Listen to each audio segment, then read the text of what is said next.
Hello everyone, welcome back to Let's Talk with Tom, and today we're going to do another analysis type video. We all know Napoleon Dynamite, that cult classic film that a lot of people love. I don't know if everyone loves it. There are probably people who hate it, honestly. It was a huge success. That movie was iconic, it's memorable, it makes a statement, and you might not know that Fox made a animated series about it, and you might not know that because the series kind of flopped. It didn't do well. It had a lot of hype because of the obvious name recognition, but it was poorly executed. It wasn't really a good show, which I don't even want to go as far as to say it's a bad show, because, I mean, I kind of want to say that, but for the most part, it just wasn't good. I mean, obviously it didn't do the source material justice, and it just kind of went down this generic formulaic path that most Fox shows go down, which honestly kind of rubs me the wrong way, because a lot of the success that came from Napoleon Dynamite came from the fact... You okay there, bud? So aside from the overall structure of the series versus the movie, what are some of the other inconsistencies between the movie Napoleon Dynamite and the animated show that didn't really do it justice? For one, the characters. So Napoleon Dynamite had what I think are pretty well-written characters. Of course, we have our protagonist Napoleon, who has this very different, nerdy kind of personality. He's very honest and says things that get him in trouble a lot. Get off, Napoleon. Make yourself a dang quesadilla. And we see how that interacts with all the people in the movie. Each character represents a different personality, and each character represents a different part of Napoleon Dynamite's dimensions as a character. So a difference between the movie and the show is everyone kind of got turned into a caricature of what their characters were in the movie, plus trying to fit all of those characters into basic tropes of, hey, this is a Fox animated series, haha, look at that nerdy girl who's the love interest and she's clearly desperate for Napoleon. I think everyone in the restaurant thought we were married.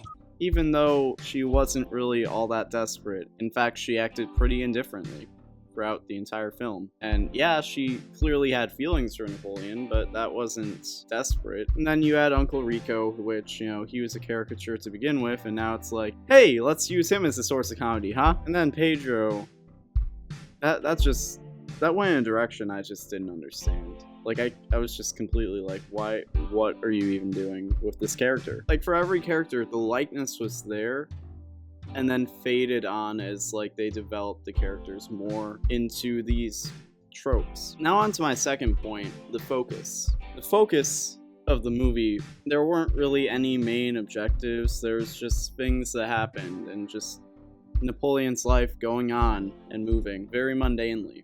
In the movie, the focus was always on Napoleon. What Napoleon is doing, his relationships with everyone, how his life is affected by his own actions.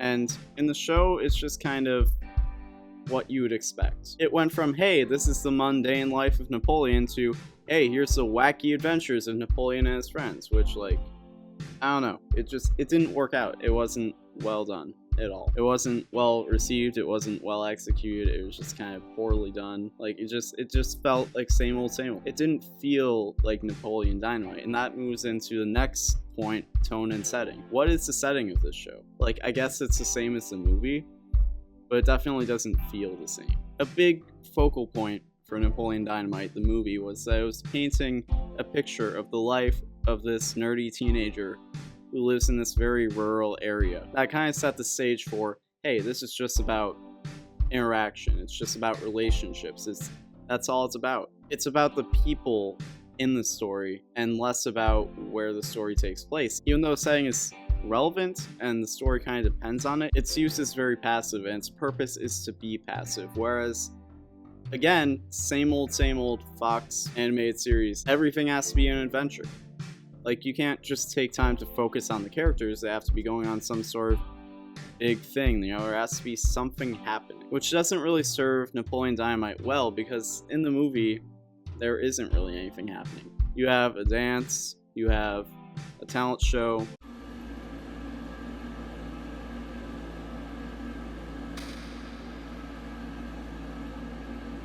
There's not a whole lot happening, there's not a lot going on. There's nothing big happening. Everything is small, and that's kind of the idea, is it's supposed to feel small. Even the production of the movie feels small.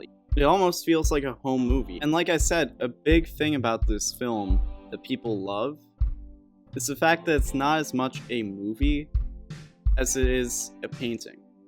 Except instead of using brushes and paints, you're using moving images and characters and a setting to create a picture. You're creating an illustration of this person's life. You're using a compilation of short scenes and character quirks and situations, and you use all of that and you use it to make something different. And then you take all of that and then you put it into something and add a formula to it that has been done many times before and has been done plenty of times since, and then you expect people to appreciate it. So I think the moral of this story is sometimes if you love something, maybe just love it for what it is. Sometimes we have an album or a movie that happens, and you don't need to make a remake or a sequel of it. Nobody is repainting the Mona Lisa, because the Mona Lisa was a masterpiece on its own, and we don't need an animated series or a sequel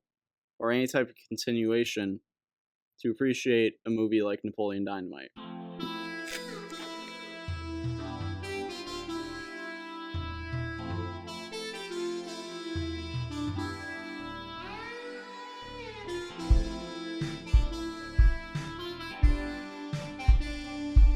This video has been powered by Patreon. If you want to give us some more support, head to patreon.com/roundtablevids, become a patron, and get some awesome perks. Thanks for watching another video on the Roundtable. If you want to get more involved with our community and watch videos from Let's Talk with Tom, Voxbox, and more, click the video right here. Or if you want to get some more of the animation goodness, watch some Crystal Clear or Meeting Monday, click the video right here. And please, don't forget to subscribe.